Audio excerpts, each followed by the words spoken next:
Today I'm going to talk about the work we did on the Chukchi Sea VIS-183 and the ongoing work with Liberty Development Project in the Beaufort Sea.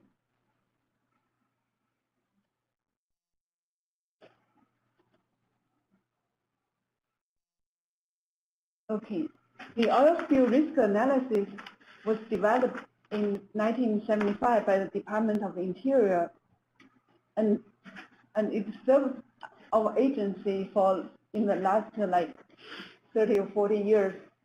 It provided the critical information for National Environmental Policy Act analysis and oil spill response plan.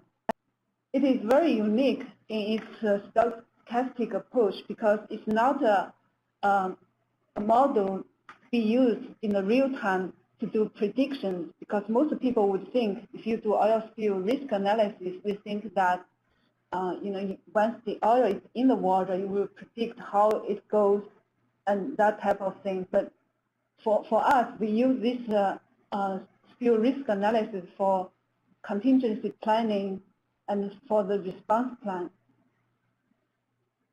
We have spent a lot of effort to improve this oil spill risk analysis model, and it is conducted in-house by the BOEM staff scientist.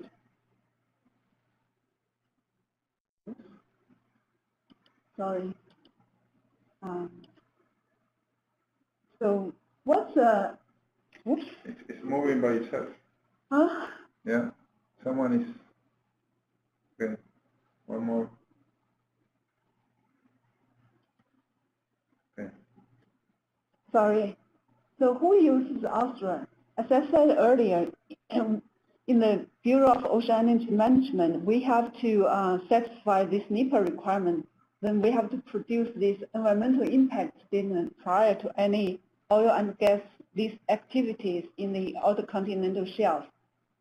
So besides the BOEM's environmental impact statement, the other federal agencies like U.S. Fish and Wildlife Service and National Marine Fisheries Service, they will use the OSRA results for their endangered species analysis. It's also being used by the industry to do their oil spill risk response plan.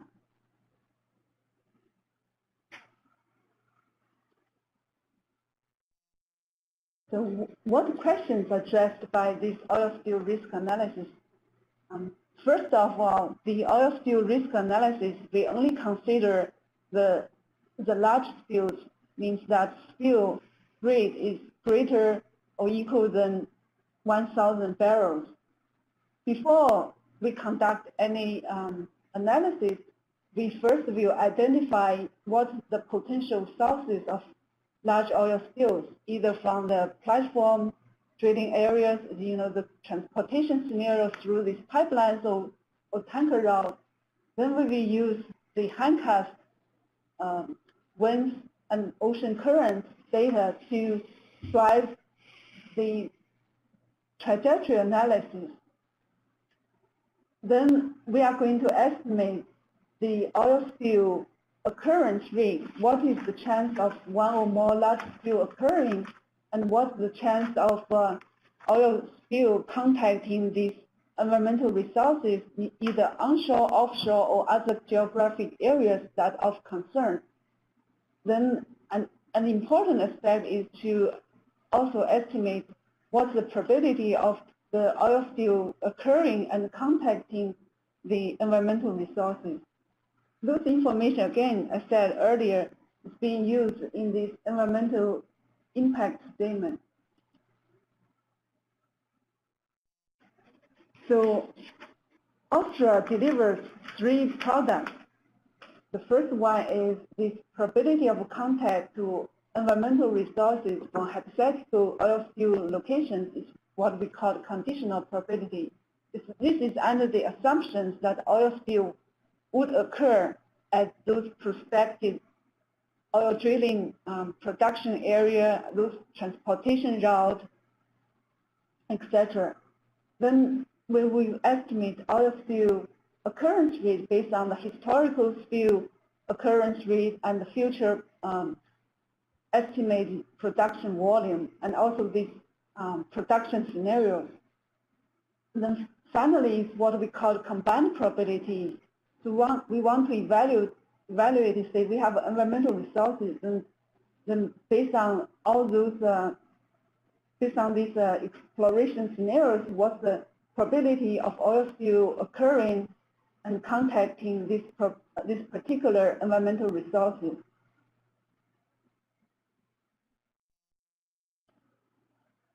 See, this chart shows you a detailed process of OSRA analysis. Basically, as I said, we have all those hypothetical launch points that is located near those areas of platform or pipelines. Then we use this hindcast coupled ocean and ice model. It's very high resolution, and in terms of the spatial and temporal skills, then doing lots of trajectory analysis. We launched those trajectories over like more than a decade sometimes, based on this, sometimes it's millions of trajectories.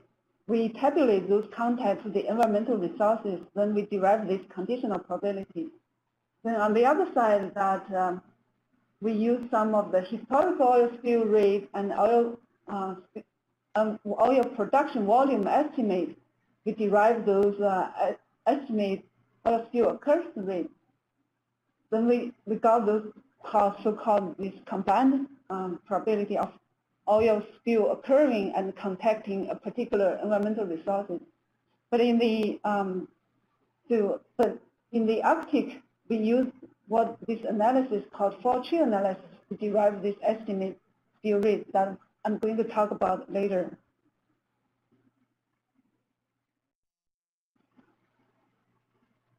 As a matter of fact, the Arctic spilled oil, is very complicated process. This chart just shows you how complicated the process is. All I want to say is that this oil spill risk analysis model, we don't factor in all those weathering, this process like that. It's a very conservative estimate, but we do have a standalone oil weathering model that's going to factor in some of the factors for this ice, oil in the ice, on the ice. The model is the Norwegian syntax model. Again, we have funded lots of projects to study the process of oil spilled on the ice. Using this standalone weathering model, allow this analyst in our regional office could use different scenarios, different type of the oil based on different type of scenarios. We can analyze the results later after we give them, our OSRA model output. So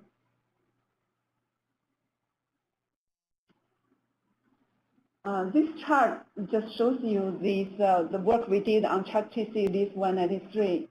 We did this work in late 2014 and early 2015. Then Shell went in to drill exploration well in the Chukchi Sea at Berger prospect, but they didn't find any oil, so they kind of abandoned their drilling plan. But anyway, I'm just showing you what work we did before that.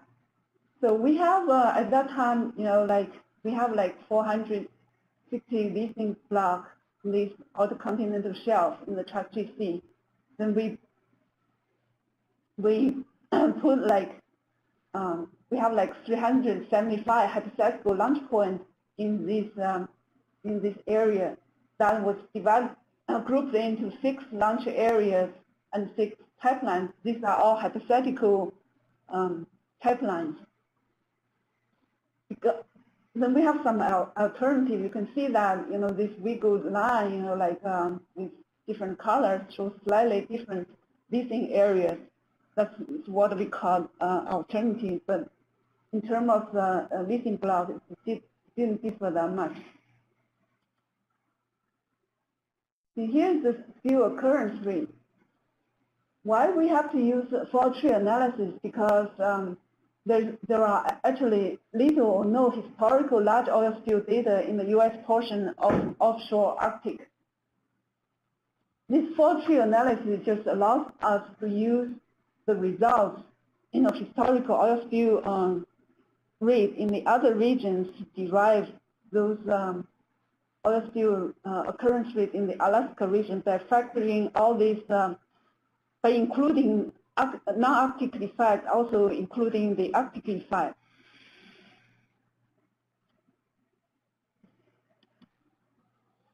Here's the fault tree result. Remember that when talking about these things, all over the lifetime of production, it's about like 77 years. So you can see that from this fault tree analysis, the mean spill rate per billion barrel, this means that spill rate greater than or equal than, for the spill rate, means the spill greater or equal than 1,000 barrels. Platform is 0.11 spills per billion barrels. The pipelines and the oil resources.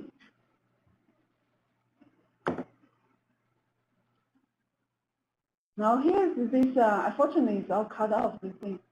This is a large oil spill occurrence rate.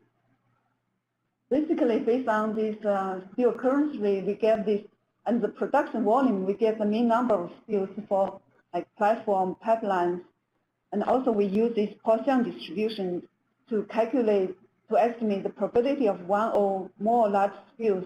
We assume that oil spill occurring is an independent event. So we get, based on the mean number of spills, we can get the probability of one or more large spills and also the production volume.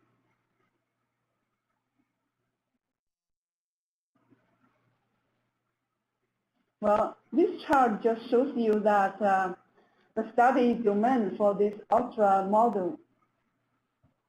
Basically, we include a rather large area.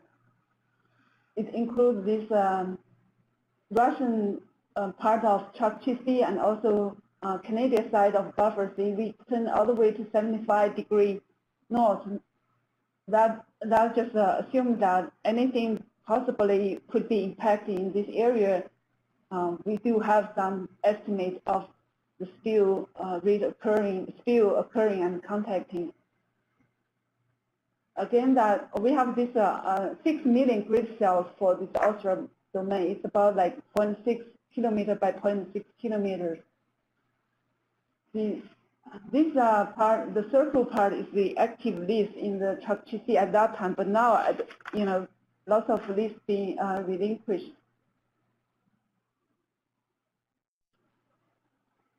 Here is what we call the environmental resource areas. Basically, it's the area of social, economic, and biological importance that could be potentially affected by the oil spill. These are provided by the subject matter experts in our regional office. We got this information from literature, our funded study, and some consultation with other agencies. All those environmental resources, we have this thing called vulnerability because, let's say, this ERA 15 is a seabird colony. The seabird can only appear in this area during May to October. So oil spill risk analysis factor in this seasonal vulnerability. We only tabulate those contacts to these resources during this time period. This is the output from our OSRA model. This is mass distribution, continuous conditional probability at, you now see this small fund at day 3 days, 10 days, 30 days, 6 days, 180 days, 360 days. Basically, it's these trajectories.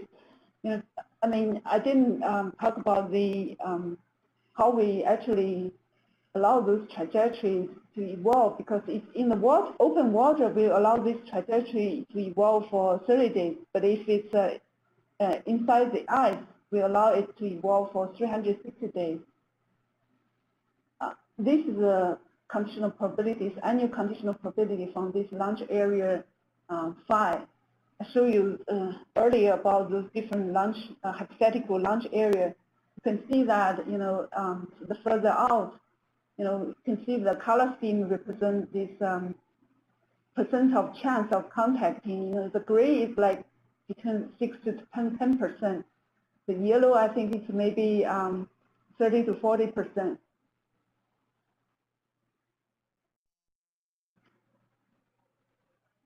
So this is a combined probability calculation. We all have this conditional probability matrix for all those ERAs. We can have this ERA in hundreds. It's like we have like 124 ERAs for Chukchi analysis. So based on this conditional probability matrix, then we have this few occurrence matrix. We get this unique risk matrix. Then we use this unique risk matrix times multiply this volume vector, and we got this estimated mean number of spills for each ERA. And based on this mean number of spills and the Poisson distribution, we have derived the estimated probability of one or more spills for each ERA. Here it just shows you the table, what the numbers look like. So we have different time intervals, and we have this mean number of spills and probability of one or more oil spill occurring for this each ERA. Now let's move on to this Liberty development project. This project is ongoing, so I'm not showing you because I'm not showing you just showing you something, but not the final result. Here, if you can see that this Liberty development project inside the Beaufort barrier island. So it's about 9 kilometers offshore and about like 6 meters of water. It's about 32 kilometers east of Prudhoe Bay. This is the joins of artificial gravel island. It's Liberty Drilling and Production Island.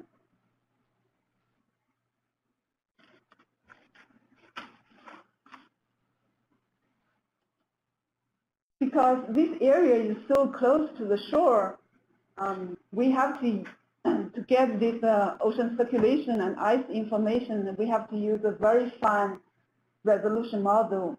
So this work has been contracted to University of Rutgers and University of Alaska at Fairbanks. They are going to provide us with a 10-year handcut model output with 900 meter resolution, and the minimum depth would be 2 meters near this area. So this is like showing you this high resolution Beaufort Sea coupled ocean ice model domain. See this Liberty is at this purple star here. We have this domain extend further out to including the McKinsey River, extend to the east of the McKinsey River mouth at that lies like 130 degree west. The bottom part is just a zoom in of portion of this part. You can see that those barrier islands can be resolved. Nearshore barrier island can be resolved by this resolution. The nearshore this water is really shallow. It's under like 5 meters. So this is a very high resolution model, but this model is going to be we're going to use this regional ocean model run. This is just some of the statistics about this model characteristics. This because this is such a high resolution model, we have we have a pan-Arctic model going to provide this information, boundary information to this nearshore buffer C high-resolution model. We are going to use NASA's Mary reanalysis. Again, because the Mackenzie River really brought a lot of heat to melt the ice.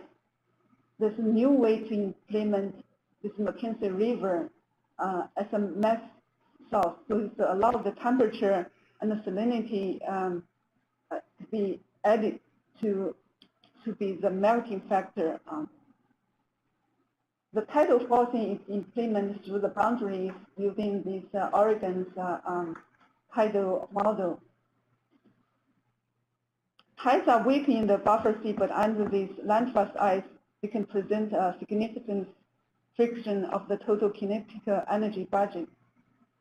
So we have tides as well. See, this chart just showing you how big this pan-Arctic model domain is. Near this Chukchi, this is, by the way, this is the ice concentration at September 27, 2004. The resolution near the Chukchi and buffer is 4 to 5 kilometers. This model is going to provide us with the boundary conditions for that buffer C high-resolution model. I think that's it. Thank you very much. Thank you, Shen. We have time for one question for Shen, please.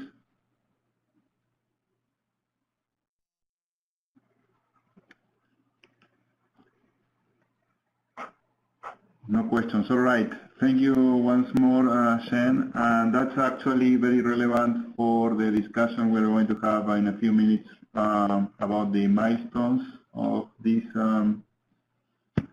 related to oil spills.